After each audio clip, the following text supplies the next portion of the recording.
Good morning and welcome to Walk Before You Run. Today, I want to talk about the beauty of the strength within. We're going to have our final look at the book of Ruth. Now, um, the word or the name Boaz means strength is within him, and the name Ruth means companion, friend, or vision of beauty. And so, because in chapter 4, Boaz redeems the inheritance, which is the land that belonged to Malon and his wife, and the inheritance for Naomi. I decided that we would just call this look at Ruth, the beauty of the strength within. Now, last time we talked about near kinsmen. And I wanted to share with you that in the days of the judges, near kinsman had two obligations of the Hebrews. One, he had to redeem family property that had either been sold or was going to be sold. And he also was to marry the widow and raise up children um, to their name, to whoever that deceased person's name that is in the family is. Now, Boaz wanted to honor that, but he was not the nearest kinsman. And so, chapter 4 takes us to him approaching that near kinsman to um, see what he wanted to do. Because although Boaz wanted to marry Ruth, that was not his right unless it was given to him by the nearest kinsman. And last time, remember, Naomi told Ruth to go and have Boaz cover her when he got ready to go to sleep. Now, what she told her to do was a part of the social norm of that time. And what it meant was that he was pledging marriage to her. So she was to go and try and get a pledge of marriage for herself. And so that spread thy skirt over thy handmaid is a pledge of marriage. So Boaz goes to the city center, which is the place of legal matters. And the kinsman shows up. And when you follow what God is telling you to do and you're doing what's right, things will just come together. The world says the universe comes together. But when you're doing what's right, God will bring things together so that they work out for the good. Verse 1 says, Then went Boaz up to the gate and sat him down there, and behold, the kinsman of whom Boaz spake came by, unto whom he said, Ho, such a one. And that just means, hey, come over here, I want to talk to you. It goes on to say that he took 10 men of the elders of the city and said, Sit ye down here. And they sat down. So he's getting some witnesses to hear this legal matter that he is getting ready to take care of. Verse 3 says, And he said unto the kinsman, Naomi, that is come again out of the country of Moab, selleth a parcel of land which was our brother Elimelech, who was Naomi's husband. And I thought to advertise thee, saying, Buy it before the inhabitants and before the elders of my people. If thou wilt redeem it, redeem it. But if thou wilt not redeem it, then tell me that I may know, for there is none to redeem it besides thee, and I am after thee.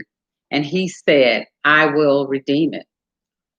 Then said Boaz, What day thou buyest the fields of the hand of Naomi, thou must buy it also of Ruth the Moabitess, the wife of the dead, to raise up the name of the dead upon his inheritance. And the kinsman said, I cannot redeem it for myself, lest I mar my own inheritance. Redeem thou my right to thyself, for I cannot redeem it. Now, when Boaz was saying, hey, there's this parcel of land that was sold, and it originally belonged to our kinsman Elimelech. That kinsman was like, sure, yeah, some land, some property, yeah, I buy that. That's, more money, more money, more money. But then Boaz went on to say, and also there is this young widow that is the daughter-in-law of Naomi, who when you take this parcel of land, you need to also marry her so that you can raise up an heir for her dead husband. Then he was like, oh, no, I'm not interested. I don't want that. He didn't want to do that because then he was thinking about something that he's going to pay money for, something that he's going to do is going to go to somebody else in their name, and it's not going to be mine to give to my children. Oh, no, I'm not interested in that. Look at verse 7. Now, this was the manner in former times in Israel, concerning redeeming and concerning changing. For to confirm all things, a man plucked off his shoe and gave it to his neighbor, and this was a testimony in Israel.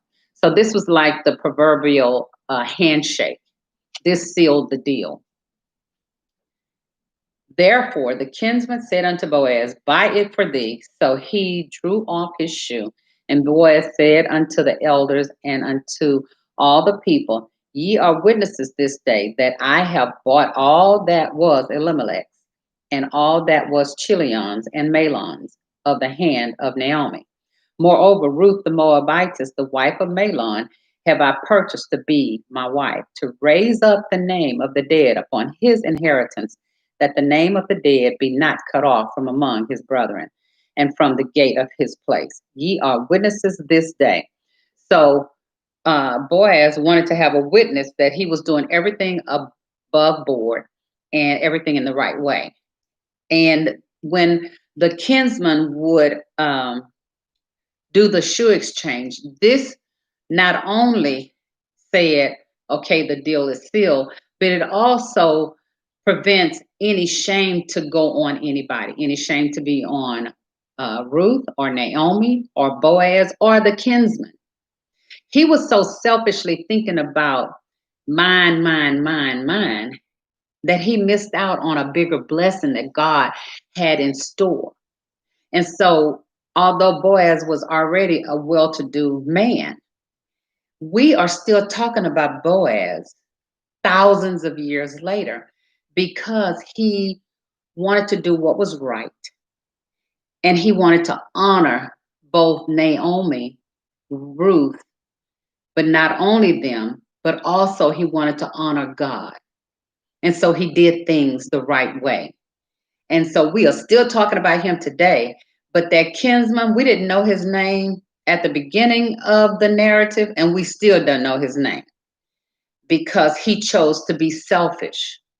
And sometimes when you are selfish like that and you're conceited, self-centered, and not thinking about others or the bigger picture of what God would want, you find yourself left out. Not just left out of history, but left out of a blessing because Boaz was blessed. Boaz was blessed, and so was Naomi. So, because the kinsman had no desire to redeem, he was left out. And let's keep reading. Verse 11 says, and all the people that were in the gate and the elders said, we are witnesses. The Lord make the woman that is coming to thine house like Rachel and like Leah, which two did build the house of Israel, and do thou worthily in Ephratah, and be famous in Bethlehem. Now, he was not just famous in Bethlehem. They were not just famous in Bethlehem. We are still talking about them today in a whole nother continent. God is awesome. He will honor those who honor him. So let's keep reading. It says, and let thy house be like the house of Pharez, who whom Tamar bare unto Judah, of the seed which the Lord shall give thee of this young woman. God is going to bless Boaz. He's an older guy. God is getting ready to bless him mightily, because when it said, like the house of Rachel and Leah, we still talk about the children of Israel. And so we are still talking about the children of Boaz. And I'm going to tell you who that child of Boaz is in just a minute. But um, everything was done according to law and custom. And there were witnesses, the people and the elders declared a blessing on the house of Boaz because of his and her kindness and their heart of God to do what was right. Their faithfulness caused them to conceive Obed. I am going to read on. Verse 13 says, so Boaz took Ruth, and she was his wife.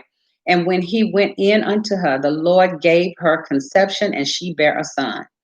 And the woman said unto Naomi, blessed be the Lord, which hath not left thee this day without a kinsman, that his name may be famous in Israel. So two women are being blessed with one birth, one child. Naomi is being blessed because she was a widow indeed. She had no children, she had no husband, and she was a little up in age because her children were older. They were not babies when they died. And so then also Ruth was blessed. Ruth had been married to Mahlon for a while, but they did not conceive. And that's because God had a bigger, better plan for her life. And sometimes when we go through some hard things in life, we feel like, oh God, why me? But we will need to learn to not look at everything that way. Sometimes just look and say, have your way, Lord, because I know you have something better in mind for me than I had in mind for myself. That's okay, love. Good morning. And so, we have to be like Ruth. Ruth could have done just like her sister-in-law did in the beginning and just turned around and went back to something that she knew, because her sister-in-law went back to the known. She knew the false gods that they were worshiping in Moab. She knew the people of Moab. She knew her home that was familiar to her. But sometimes we're going to have to be like Ruth and step out on faith, going into the unknown, because we are trusting the God of all. And so we're going to have to learn how to trust like Ruth, trust like Naomi, and walk out on blind faith, trusting that God is going to take care of whatever. Be like the old song that said, be not dismayed, whatever betide, God will take care of you. So no matter what's coming your way, we have to trust that God's going to take care of me no matter what. And that's what Ruth was thinking.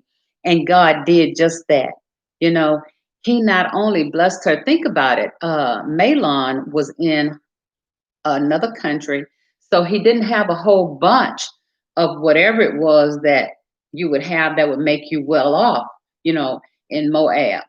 And so perhaps Mahlon just had the bare minimum to be able to take care of his wife. And maybe they were doing like we call living paycheck to paycheck. And obviously, Ruth was not a complainer, because she stayed and she was there, and we have nowhere recorded that she was a complainer. So when you are content with what you have, whatever state you find yourself in, and you are grateful and you are faithful, God will bless you above and beyond anything you can imagine. And that's what he did with Ruth. Remember when we talked about Ruth before, we talked about her going into Boaz's fields, following the instructions of her mother-in-law, just trying to make sure that they could make ends meet, just getting enough for them to eat, enough for them to survive off of. And then following her mother-in-law again, remember we talked about wise counsel, and her mother-in-law said, "Go and have Boaz to lay his garment across you in this promise to marry." And she followed that, even though that was kind of iffy for her. She didn't know what might happen. He might have turned against her. She didn't know, but she was following some wise counsel because Naomi knew that that was a custom of her time and of her people. And so she followed her and did what she said do, because she said, "Remember, your God is going to be my God, and I'm going to follow you wherever." And so God blessed her for that. So out of this marriage, both those two women were blessed with that child. That one child satisfied both those women. Verse 15 says, "And he shall," talking about this baby that she just had, "he shall be unto thee a restorer of thy life." And that was, they're talking to Naomi. "And a nourisher of thine old age. For thou daughter in law, which loveth thee, which is better to thee than 7 sons, hath borne him." Now that's saying a lot about Ruth. These ladies in this town are saying that Naomi is blessed because she has Ruth as a daughter in law, and saying that she's better to her than 7 sons, which says that she's going to be well taken care of. You know, she, even if she had 7 sons, she'd be taken care of. But these ladies are singing the praises, saying that this woman, Ruth, is better than a bunch of sons, because Ruth is doing what it takes to take care of her mother in law. And not only is Ruth doing what she can do, then Boaz was doing what he could do. And then God blessed that faithfulness, blessed that obedience. And so now Naomi has a child who is going to be there for her in her old age and take care of her, and that is Obed. 16 says, "Naomi took the child and laid it in her bosom and became nurse unto it." Now, Naomi is not a spring chicken, and she is not in her roaring 20s. She's not even in her 30s. But it says that she took that baby and nursed her. So God can do the impossible, or what seems impossible. And 17 says, "The women, her neighbors, gave it a name, saying, There is a son born to Naomi. And they called his name Obed. And Obed is the father of Jesse. And Jesse is the father of David, King David." And the rest just gives you some information about the lineage, going back some generations and then going forward some generations. But I just wanted to talk about, that beauty of that strength within. Boaz had a strength within, but Boaz wasn't the only one. Although his name means strength within, Boaz was not the only one with some strength. Naomi's daughter-in-law, Ruth, had some strength, and so did Miss Naomi. So thank you for joining me today for Walk Before You Run. This Ruth is just a beautiful lesson on obedience and seeking wise counsel, and allowing God to be that strength within. If we are faithful and obedient, God will do what no man can do for you. He will bless you when you think there are no blessings left. So, thank you for joining me this morning for Walk Before You Run. Remember to walk through the Word of God before you run out and enjoy your day, or before you run out and do anything, especially before you run out and try to go and do His will, because you can't do His will if you don't know what it is. And the only way to know what it is if you walk in His Word. I'll see you next time. Remember, always, always remember that you are blessed to be a blessing. Thank you for joining me today, and especially thank you for joining me, my friend. Um, I heard from so many people that they really enjoyed Michelle, and she will be joining us again. And so I'll see you next time. Have a great day. Bye.